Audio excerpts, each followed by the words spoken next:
Hello everyone, I hope you've been well. And I welcome you to another episode of the Blends of the Virtual World, the India edition. And a very special welcome to all existing members of the Blend and also to the ones who are yet to join our family at the Blend. The Blends of the Virtual World, the India edition, is a series that celebrates some of India's finest talent from the bar world, from mentors to bartenders to the movers and shakers of the Indian bar industry. I'm here today with Rohan Carvalho. Rohan is the founder and partner in Bar Square India and also the president of the IFBA, the Indian Flair Bartenders Association. In his career spanning for more than 2 decades, ranging from time spent behind the bar to training beverage professionals and developing drinks for beverage companies, Rohan has really seen the constant ebb and flow of trends in this industry. As the president of the Indian Flair Bartenders Association, Rohan is actively involved in promoting flair bartending in India and supporting bartenders and hospitality professionals who've been adversely affected due to the current pandemic lockdown. A frequent judge at bartending competitions, Rohan is also on jury panels of numerous drinks and bar award bodies. I'm going to be talking to him about Rokujin, an exciting new launch from the House of Suntory. Roku is a Japanese craft gin that features 6 key botanicals that are harvested in accordance with their shun, that is at the peak of aliveness, and which represent the top note of each season. These are for spring, the sakura leaf and sakura blossom; for summer, sencha and gyokuro tea leaves; for autumn, the sancho pepper; and for winter, the yuzu fruit. So without any further delay, let's welcome our rockstar guest for today, Rohan Carvalho.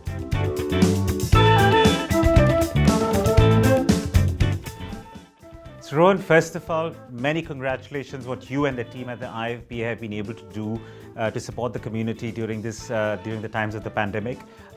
What a great initiative. We've seen from what you've been able to achieve with the industry during these times. And for us at Beam Suntory, we in our own way have tried to support the industry and also, in fact, through the IFBA. So a massive round of congratulations and well done on that. Thank you, Rohan. I mean, we hadn't planned to kind of start an initiative like so, but given the situation, the entire members of IFBA, we thought if we could kind of do something about the situation using the kind of goodwill that we have in the industry and the funds that we had generated due to the competitions, we could at least make a small change in not all, but at least few of the hospitality professionals in India. And that small thought triggered it, and we never expected that we could reach that feat, and it is all because of the support that we got from people like Beam Suntory, you, Rohan, the other stalwarts, the mentors, and other companies that actually came forward. So just that small difference that we could do during this challenging times gives us immense satisfaction. So Rohan, tell us a bit about what the IFBA has been able to do, the role that it has played during these difficult times. And I know you guys have been very busy behind the scenes helping the community. So tell us a bit more about how you brought the community together through initiatives. Well, Rohan, to cut things short, the entire objective of forming the Indian Flair Bartenders Association was 100% passion-driven initiative. It was something that we thought we found a gap in terms of the flair bartending community not being looked upon or not been getting a certain platform. So the main motive for us to start off or get together members, like-minded members for this association was passion. To let you know exactly how we formed it and who are the people behind it. So this happened early last year in Goa when there was a lot of flair bartending competitions happening in Goa, and it used to be organized by Sachin Gowda and Artem, and they used to do a lot of competitions in Goa. Well, I was not a part of it, but I used to see that there was some kind of activities that these guys were initiating, and it was a nice positive thing because there's a lot of bartenders across the country who look forward to certain platforms where they can showcase their skills because they're very passionate about the craft.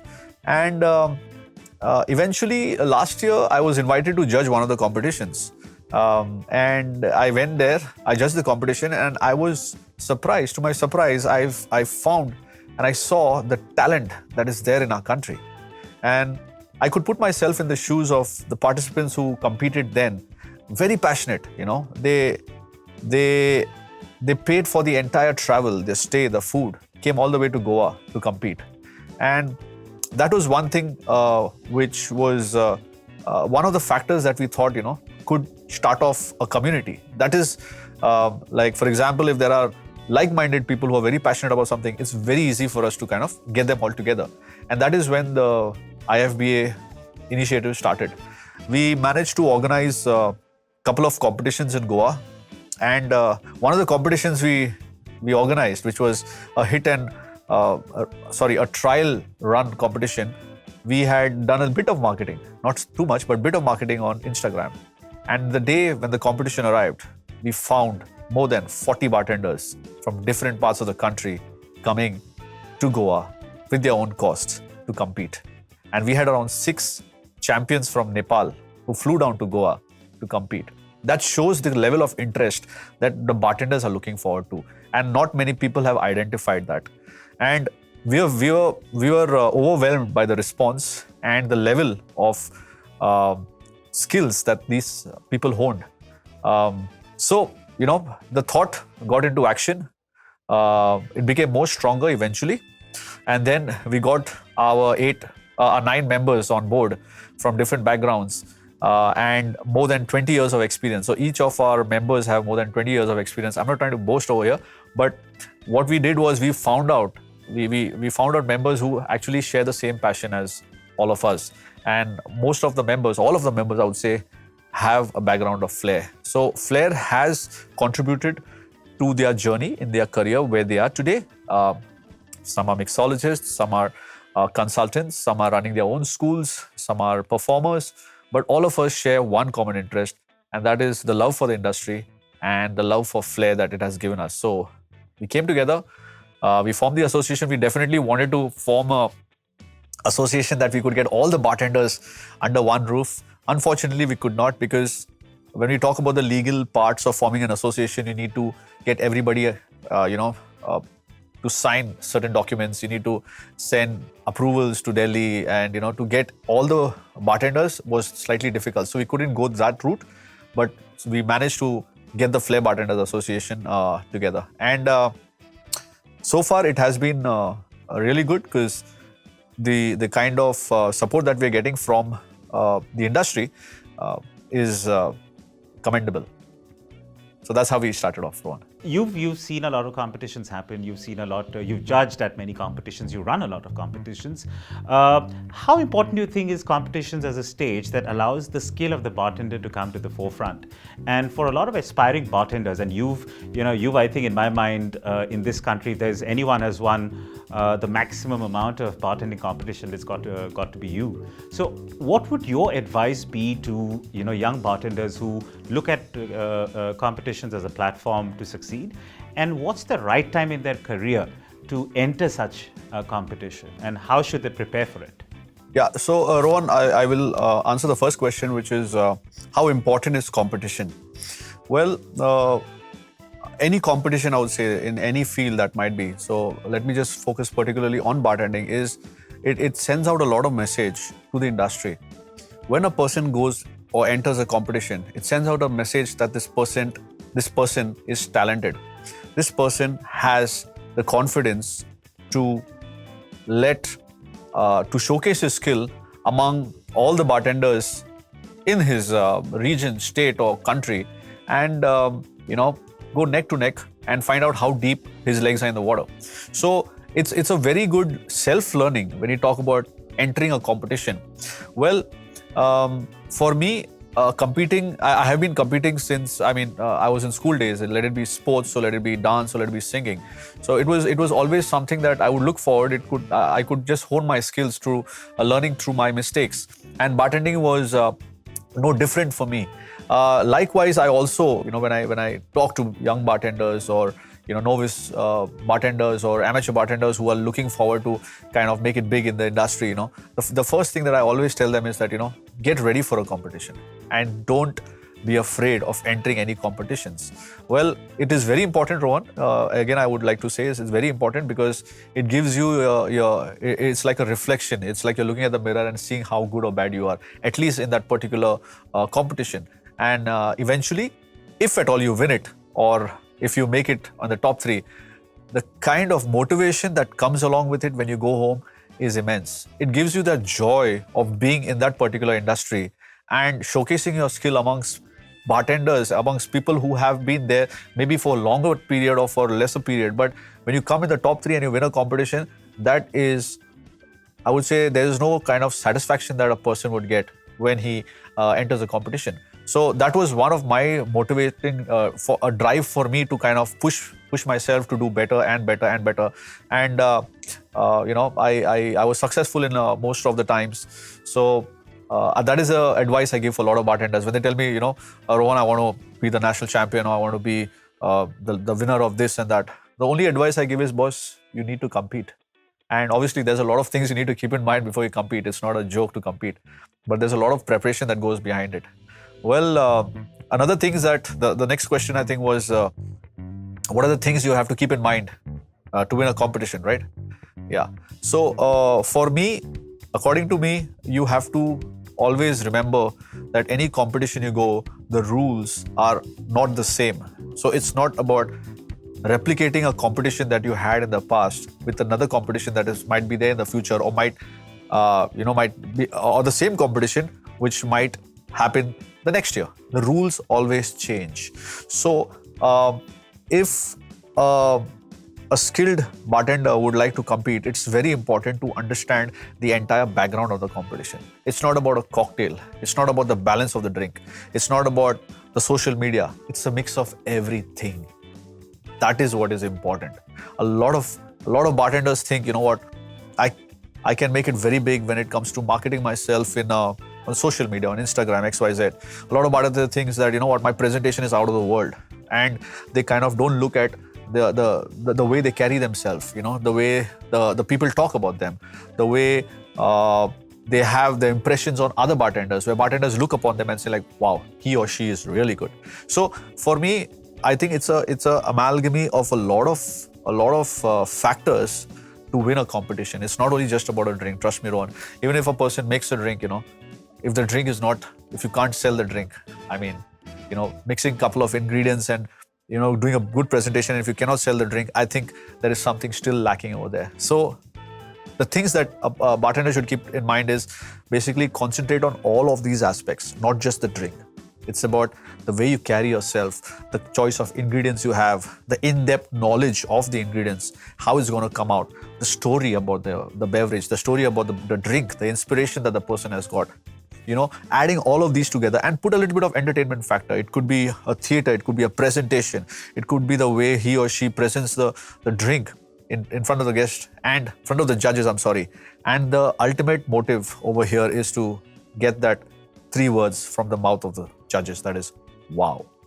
So if you can, if somebody wants to enter a competition, they have to do their homework and preparation in a very, very serious way. I've known bartenders and I've heard stories of bartenders who have been preparing for competitions, not for the upcoming competition, which in 6 or 7 months. They prepare for 2 years. They say that I'm not ready. Next year, I'm still not ready. But the next to next year, I'm ready. So that is a serious level what bartenders are looking forward to such competitions. And they take it very religiously, trust me. I was lucky to be in a couple of, competition where you have the world champions perform under one roof. And that is the kind of seriousness that bartenders should have. Only then, I think, they would, be successful in that kind of event, which is, competing with the best. Coming back to what we've been discussing, Rohan, you've spent close to 2 decades now in the industry, and you've had such a fantastic career, a glittering career, if I may say so, also.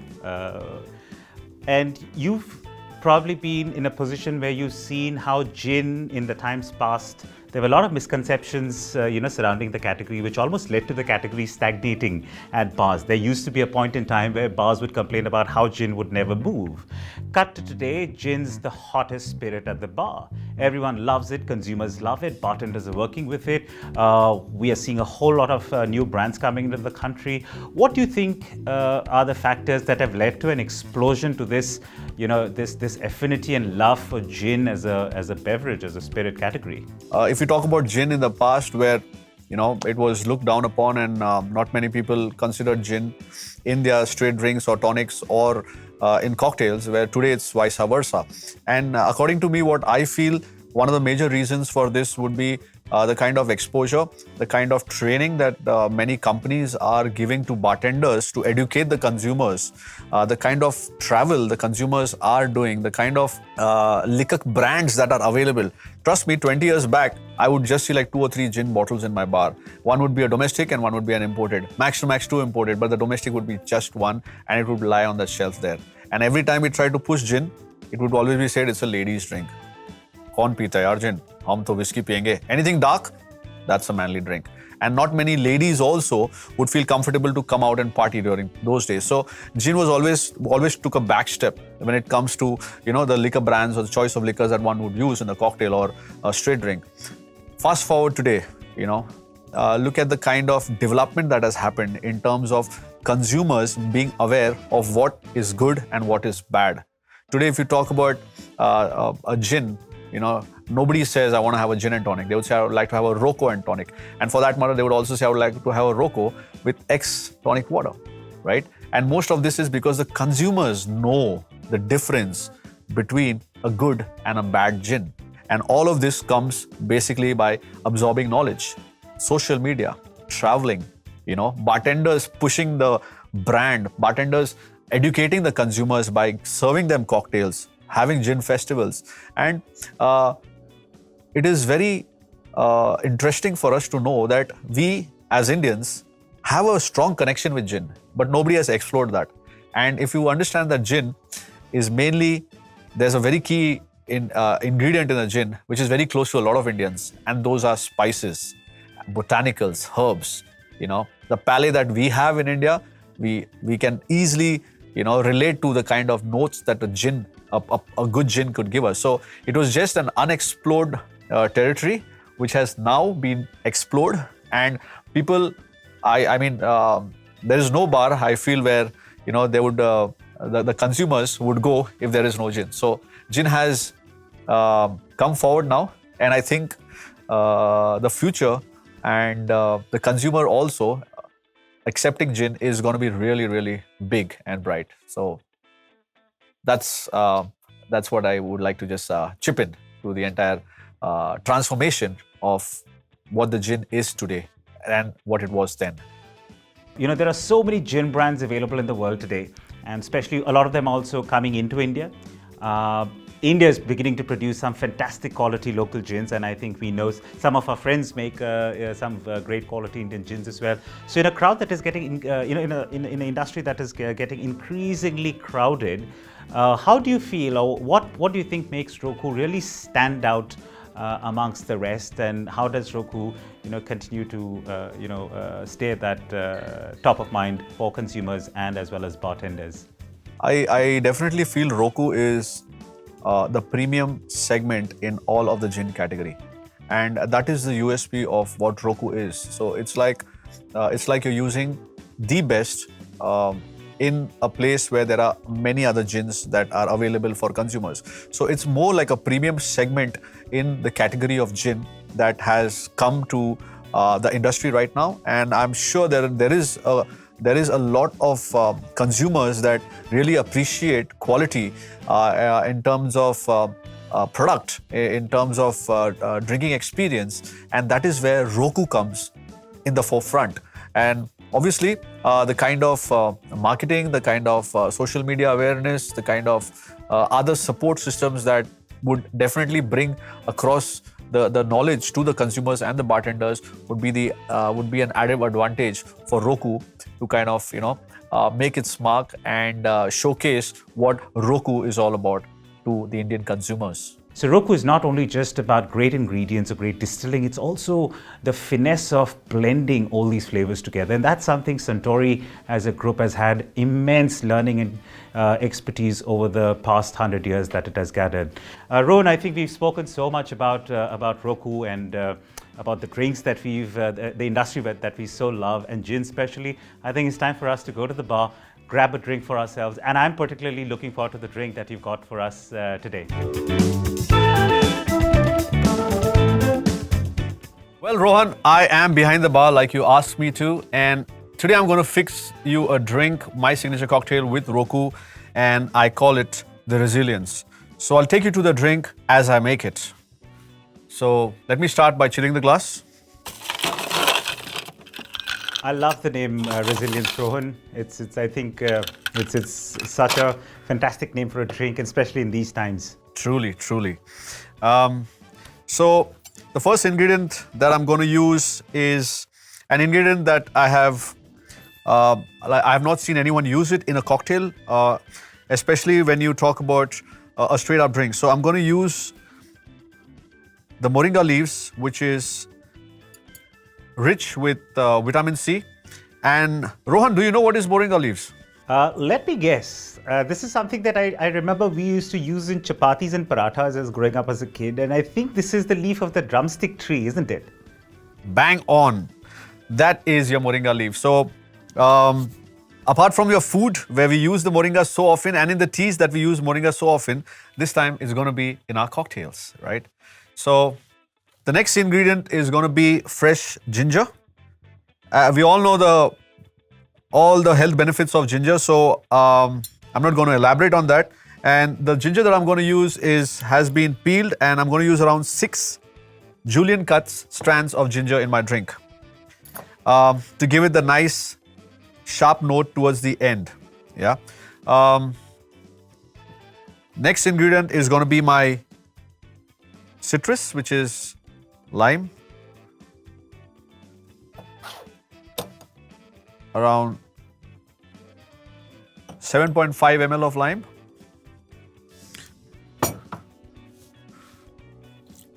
Okay. An equal amount of sweetener. So for sweetener, I chose to go with the honey water. Again, health benefits. I'm glowing already. Woo! All right. I'm going to muddle this entire concoction right now so that I extract all the flavors and oils from the ginger as well as the Moringa leaves.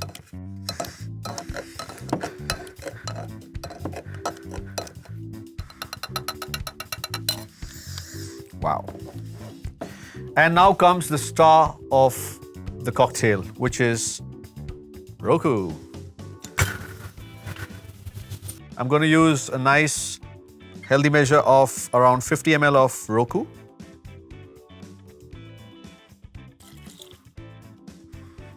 And fill my shaker with ice.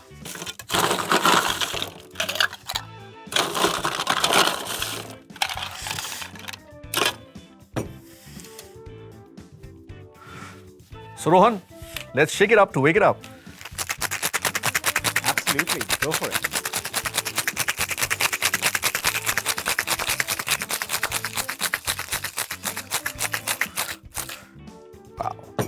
Nice and chilled. I'm going to fine strain my drink.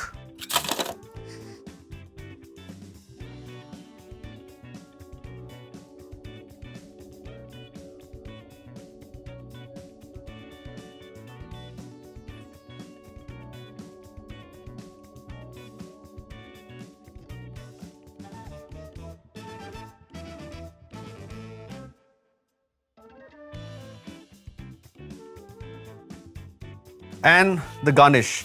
Well, for the garnish, Rohan, I am going to use a quinoa crisp, which is flavored with moringa leaves. Really amazing flavors and gets that Indian touch to it. So, You're spoiling me, Rohan. trust me, I mean, they complement each other very well. Rohan, here's to you. Enjoy.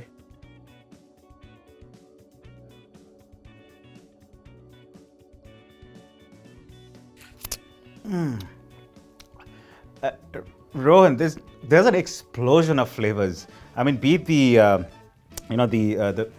the ginger, the honey, and that nice bit of vegetal note of the moringa.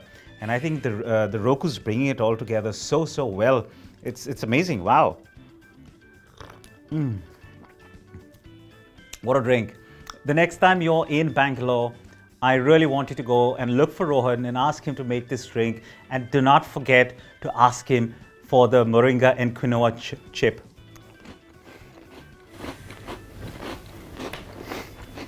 Cheers. Fantastic drink, Rohan. Really love the fact that you brought together such, unique, local, maybe complicated ingredients, but it's come together so well in the drink. Absolutely love it. Thank you. It's time to be resilient now. Well, Rohan, this has been a fantastic chat with you. We've loved what you've had to present to us. We love the fact that you've done so much for the industry over the past 2 decades.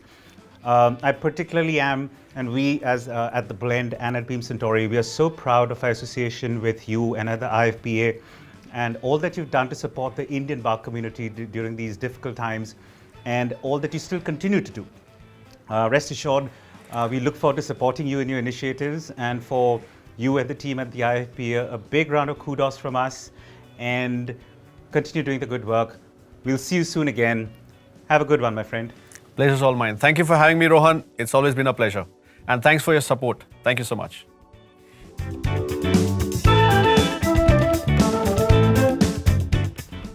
A bartender is a multitasker who wears many different hats, and Rohan is most definitely a fine example of one such bartender. I'm sure his journey and his work through the IFBA will inspire you sufficiently to take a cue from his career and apply it to your own. I hope you've enjoyed the Roku series with our mentors, and in a couple of weeks we will be starting with the next part of the series that celebrates one of the hottest Japanese whiskeys at the moment, Suntory Whiskey Toki. Until then, take good care of yourselves.